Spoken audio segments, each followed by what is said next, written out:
Can a nation with a consistent history of punching well above their weight once again do the same at the 2026 World Cup? As this time, it's time for Croatia. Hello everybody and welcome back to Full House Sports. Here myself, Charlie. A reminder before the video starts to please like, comment and subscribe. Anything you guys do is greatly appreciated as I try and become a one-man sports news bandwagon. Yes, 2 more teams left to go. It's the last group. If you have been enjoying these, thank you very much. Please like, comment and subscribe. And please feel free to check out my other World Cup team previews. This is team 47 out of 48 on my channel. Now, it is time for Hrvatski or Croatia, which is, let's look at the top, a country that has a young history. Of course, which was only established in the 1990s after the wars in Yugoslavia. But since then has really shone at major tournaments. And I say punched above their weight. This country with around the same population as Scotland. And yet still it has this amazing habit of producing fantastic footballers and getting far in major tournaments. Now, I've been lucky enough to visit Croatia myself. It's another beautiful country that I've been to. I love that area of the world, the Balkans. And you can see, I went to watch Dinamo Zagreb, and you can see how they give young players a chance. A lot of the loan systems around what are the old Balkan states do work. They send players out with a purpose on loan, not just to random clubs.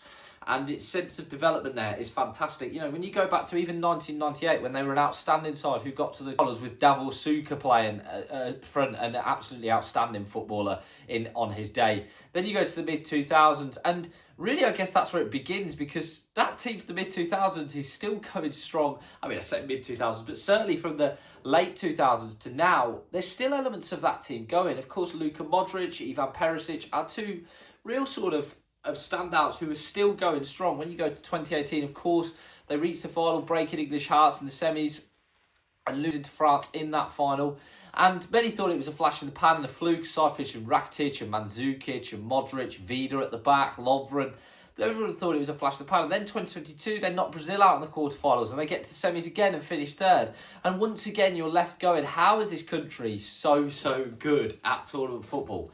Well, I think that there's a lot of facts to that. I think firstly, manager Zlatko Dalic has been massive. He's been in charge since 2017. It'll be nearly 10 years by the time this tournament comes around. And what he's done for Croatian football is quite simply outstanding. The way he's turned things around, the way he's motivated the side. And basically in Croatia, he can do no wrong these days. He is considered a national hero, revered by the fans for the amount of overachievement that he has got. He is slightly under pressure, I think, at this tournament, because it's easy to forget that at 2024, the Euros, they did exit in the group stages, which was a real eye-opener for a lot of people. Of course, they went out to Italy and Spain in that group, and a lot of people said maybe it's time to move on. And there was some retirement after that tournament, but I'm going to speak about the squad in a moment. But I do think there's an element of pressure, but you wouldn't have known it in qualifying as Croatia breezed through undefeated. Their only blip on their record being a draw with Czechia. The rest of it was 7 wins and then the 1 draw, as I mentioned.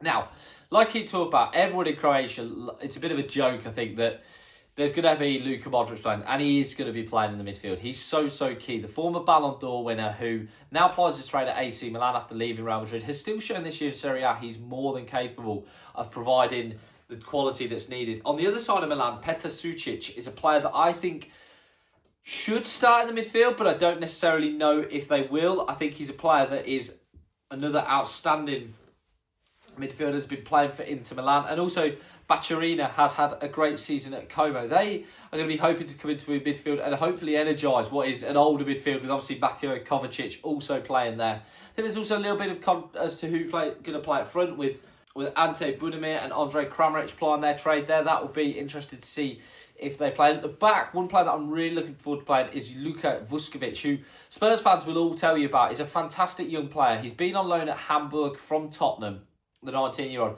And in a season where Hamburg were promoted last year to the Bundesliga, he has been a real standout for them. He has been one of their key players in terms of staying up and keeping them away from that relegation battle. So hopefully if Vuskovic plays, that will be key. There is question marks over Gvardiol's fitness. Alongside former Southampton man Kalesha Kar, you think that that's going to be at the back, what they're going to look like. And Stanisic, who's playing at Bayern Munich, not always playing, but has been in the squads and has been in start 11s, and in that dressing room will also play. Again, they're a side that have a lot of talent all over the pitch. I think my one worry for them is maybe a lack of pace.